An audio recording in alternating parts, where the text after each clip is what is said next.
Di sini ada fungsi f, fungsi dengan 3 peubah ya di sini, x ditambah 2y ditambah 3z. Kemudian kita akan mencari nilai maksimum dan minimum dari fungsi f itu pada elips. Jadi fungsi f ini nanti seperti kita potongkan pada elips begitu ya. Kemudian kita mencari di antara perpotongan itu mana yang merupakan nilai maksimum dan minimum dari hasil perpotongannya tadi. Nah, di sini elipsnya itu terbentuk dari perpotongan tabung x kuadrat tambah y kuadrat sama dengan 2 dan bidang y ditambah z sama dengan 1. Nah, di sini bisa kita lihat ada satu fungsi 3 peubah, kemudian di sini ada kendala ya karena di sini mau fungsinya akan kita cari nilai maksimum minimumnya yang ada pada elips sehingga di sini yang menjadi kendala kita itu adalah 2 buah fungsi. Jadi di sini adalah kendalanya. Nah, pertama kita akan menyusun ini ke dalam fungsi Lagrange terlebih dahulu. Kita akan definisikan fungsi Lagrange yang baru di sini. Nah, di sini mungkin bisa kita misalkan dulu.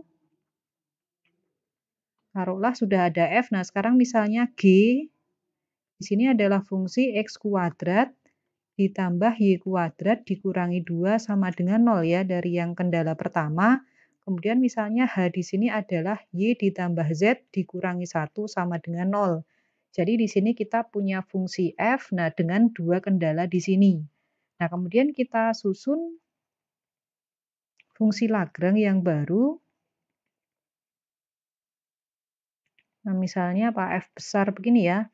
X, Y, kemudian Z. Nah, karena ada 2 kendala, berarti akan ada 2 pengali Lagrange nanti ya. Taruhlah alfa sama di sini mu begini. Nah, ini berarti jika kita susun menjadi F dulu ya. F, X, Y, Y-nya. Nah, kemudian ditambah lambda kali G, ditambah mu dikalikan dengan H.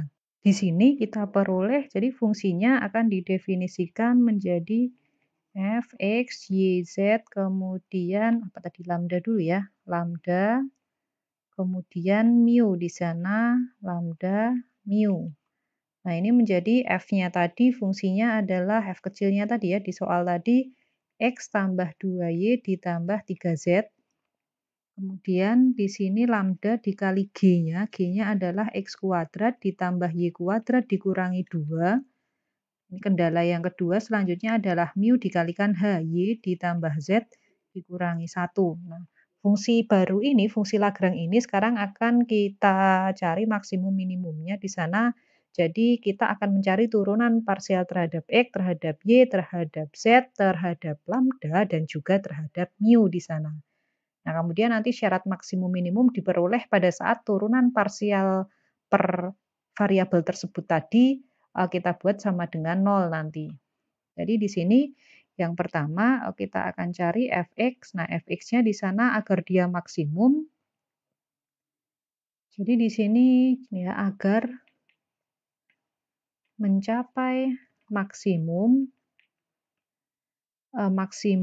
atau minimum, maka haruslah kita penuhi bahwa fx-nya 0, kemudian fy-nya 0, fz-nya 0, kemudian f lambda 0, dan f mu juga sama dengan 0. Nah, sehingga kita peroleh fx.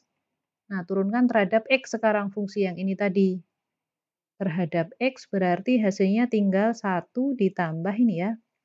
Nah, x-nya di sini berarti 2x lambda. Sudah ya, ini sama dengan 0. Kemudian ada lagi fy ya, sekarang fy kita peroleh 2 ditambah yang memuat y, berarti 2y lambda ditambah dengan mu ya, sama dengan 0 karena di sini ada mu kali y. Kemudian fz-nya sama dengan 0 juga, di sini dari ini ya 3 mu. Oh, ini ada z. Berarti ditambah dengan mu sama dengan 0. Kemudian f lambdanya pasti dari fungsi kendala yang pertama, kemudian f mu-nya pasti dari fungsi kendala yang kedua. Jadi di sini x kuadrat tambah y kuadrat min 2 sama dengan 0. F mu-nya kita peroleh Y ditambah Z min 1 ya. Ini juga sama dengan 0. Nah, sekarang ini harus kita selesaikan ya. Ini adalah persamaan dengan 5 variabel, tidak linear ya, karena di sini ada yang kuadrat. Ini X kuadrat ya. Jadi ini persamaan dengan 5 variabel ya, sistem persamaan dengan 5 variabel bebas di sini. Jadi kita cek, mungkin yang paling mudah dari sini dulu ya. Nah, dari sini kita peroleh, ini yang paling mudah, mu-nya itu berapa? Min 3. Nah, jika mu-nya min 3, kita substitusi kedua ini ya. Nah, ini 2, ini 1. Ini 3, ini 4, ini 5. Hanya penomoran saja ini agar kita mudah menyebutnya nanti.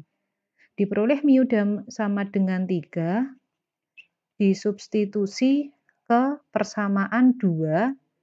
Nah, jadi kita substitusi ke sini mu-nya, maka diperoleh 2 ditambah 2 ya, Y lambda min 3 ya.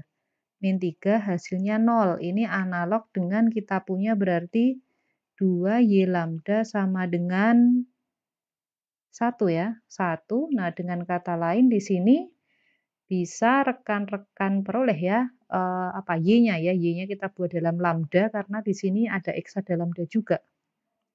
Y-nya menjadi berapa ini? 1 dibagi dengan 2 lambda. Nah, sekarang X-nya sekarang. Dari 1, ini 1 ya. Dari 1 diperoleh, nah berarti X ini sama dengan min ya, kalau ini ya. Min 1/2 lambda. Nah, kemudian hasil ini dan ini kita substitusi ke 4. Jadi di sini substitusikan ke 4 ya, diperoleh, nah X kuadrat tambah Y kuadrat, berarti min 1/2 lambda kuadrat ditambah 1/2 lambda kuadrat min 2 sama dengan 0. Nah, di sini bisa kita selesaikan. Ini analog dengan apa ini? 1/4 lambda kuadrat ditambah 1/4 lambda kuadrat sama dengan 2 ya. Saya bawa ke sini. Nah, ini dengan kata lain bisa kita peroleh 2/4 lambda kuadrat. Berarti setengah ya. Setengah lambda kuadrat sama dengan 2. Nah, ini berarti lambda kuadrat ini adalah 1/4. Nah, dengan demikian lambdanya kita peroleh adalah plus minus ya dari setengah. Jadi ada 2 kemungkinan lambda. Nah, sekarang kita lihat kalau sudah ketemu lambda, apalagi yang bisa kita cari? 5 belum kita pakai ya, ini. Y ditambah lambda min 1 sama dengan 0. Ini Z-nya belum ada ya, atau mungkin tadi ada yang salah hitung ya. Oh, ini yang mu ini tadi ya. Ini mohon maaf ya.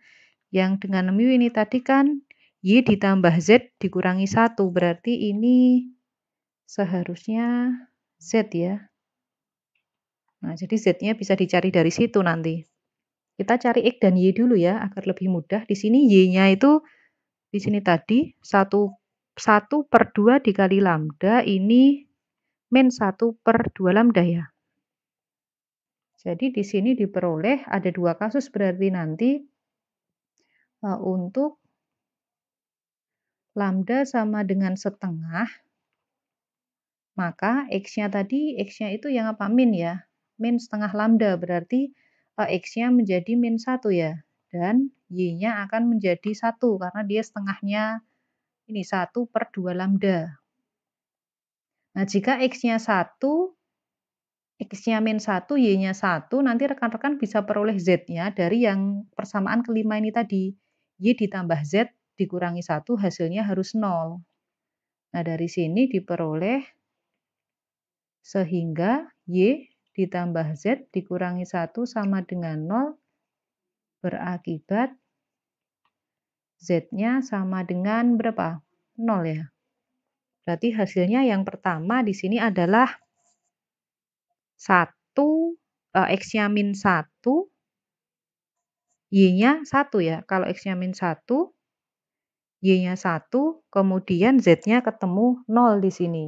Lalu untuk kasus selanjutnya ketika lambda sama dengan min setengah, maka X-nya hasilnya apa tadi? Min 1/2 lambda, jadi setengah-setengah ini 1 ya. Y-nya nanti ketemu min 1 berarti sehingga nanti Y-nya min 1 ditambah Z min 1 sama dengan 0 berakibat kita bisa peroleh Z-nya adalah 2. Nah, jadi di sini kita punya apa namanya, dua buah solusi nanti ya. Jadi nilai ekstrimnya, jadi kemungkinan nanti nilai maksimum dan minimumnya bisa rekan-rekan peroleh dari apa namanya, 2 titik kritis di sini ya. Jadi ada 2 titik kritis. Ada 2 titik kritis yaitu untuk pasangan X, Y, Z-nya itu adalah X-nya tadi berapa? Min 1, Y-nya 1, Z-nya 0. Dan nah ketika di sini X-nya 1, Y-nya min 1, Z-nya 2.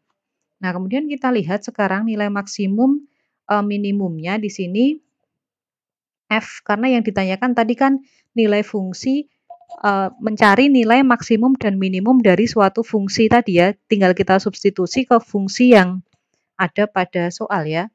Jadi F apa tadi rumusnya? X, Y, Z yang di soal awalnya itu adalah X ditambah 2Y ditambah 3Z ya. Nah di sini nilainya ini jika dia min 1, 1,0, min 1, 1, 0. Benar ya? Ini menjadi berarti min 1 ditambah 2 ditambah dengan 0. Berarti hasilnya di sini 1. Kemudian untuk yang hasil kedua, nah di sini hasilnya berarti berapa? 1 min 2 ditambah dengan 6 ya. Berarti hasilnya di sini 5.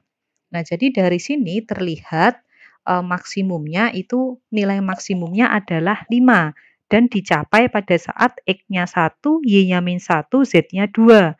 Kemudian nilai minimumnya itu adalah 1 ya, dicapai pada saat X-nya min 1, Y-nya 1, dan Z-nya dia 0 di sini. Jadi kita bisa peroleh di sini jadi nilai maksimumnya 5, kemudian nilai minimumnya adalah 1. Nah, ini adalah contoh untuk kasus maksimum atau ekstrimum Lagrange dengan 2 buah kendala tadi di sini.